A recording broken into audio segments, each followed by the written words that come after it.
mo ito sa luya, lalo-lalo na kung ikaw ay gastador. Ito pong luya ay nakakatulong upang sa ganon makontrol ang inyong pagiging gastador. Kung ikaw po ay napahawak lang ng pera, ay hindi na makakatulong kung paano nyo mauubos ang pera, kung ano ang mga bibili ninyo, at kapag naubos ay namumblema na, gamitan nyo ito ng luya. Bukod po dyan, ito ay nakakatulong din upang sa ganon kayo po higit na maka-attract ng swerte, lalo na sa pera. Etong kuntil na luyang ito, yung anak po niya, ay ilagay nyo lang sa inyo pong wallet. Yan po ay makakatulong para hindi kayo lagi nauubusan ng pera. Bukod sa inyong pagiging masipag at matyaga, may patutunguhan ng inyong pagiging masipag at matyaga. At pagkatapos itong malaking luyang ito, mga bossing ko, ay mainam na mag-wish ka muna. Sabihin nyo po sa pamamagitan nito ay magtutuloy-tuloy na ang pasok ng swerte at hindi na ako muling mamumblema pa sa pera.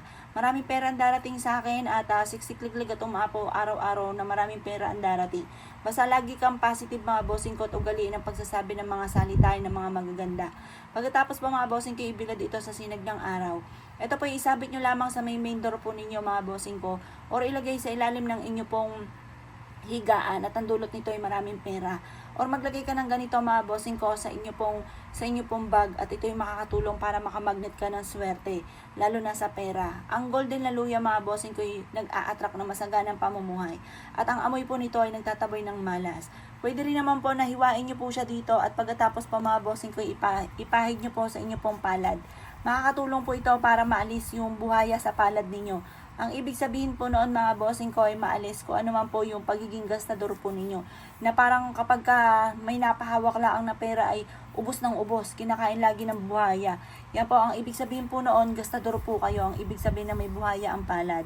Ngayon po, mga bossing ko, para mawala yung buhaya ang palad na yan, ay pahiran nyo po ito ng luya. Kahit mga 1 minuto lang po ng pagpapahid ng gayaan, hugasan nyo na po siya at pagkatapos ay ipagpag nyo po ito. Tapos sabi nyo, kiniklaim ko na ang swerte at hindi na ako maubusan kailanman ng pera. Gayon lamang po ang inyo pong gagawin at makakatulong po yan upang sa ganon, imbis na puro kamalasan ay puro kaswertehan naman ang darating. Kung hindi nyo pa ito nagagawa, ay naku, huwag na kayo magpatumpik-tumpik pa. Makakatulong po ito upang sa ganun kayo po, mga bossing ko, hindi na maging gastador. Upang sa ganun, mga bossing ko, imbis na nauubos ang pera, ay lagi po maraming pera ang inyo po matatanggap sa araw-araw. Makakatulong po yan upang sa ganun kayo po, mga bossing ko, hindi malasin. Makakatulong upang sa ganun ay para laging buenas ang inyo pong negosyo. At na mapalago nyo po yan para lagi po kayong magkaroon ng maraming pera sa araw-araw. Basta positive ka lamang po, mga bossing. O bago ka tumaya, ay pwede nyo rin po itong ipahid para mawala yung malas sa kamay po ninyo, sa palad po ninyo. Para yung numero na inyo pong isusulat ay inyo po nang matamaan, mga bossing. Basta huwag yung gagawing obligasyon ng pagtaya-taya. Gawin nyo lamang libangan po yan. Kapag trip nyo lang, ay saka kayo tataya.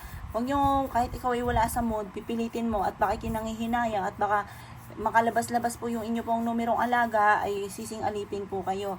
Ngayon pa, mga bossing ko, ang gawin nyo lamang kapag kayo wala sa mood, ay huwag kang tataya. Tapos pag mga boss, pag kayo nasa mood, tumaya po kayo at subukan nyo po ito para mawala na ang mala sa palad po ninyo, mga bossing. Kung ikinaniwala at naisyo po itong gawin, asya, good luck po sa inyo po lahat.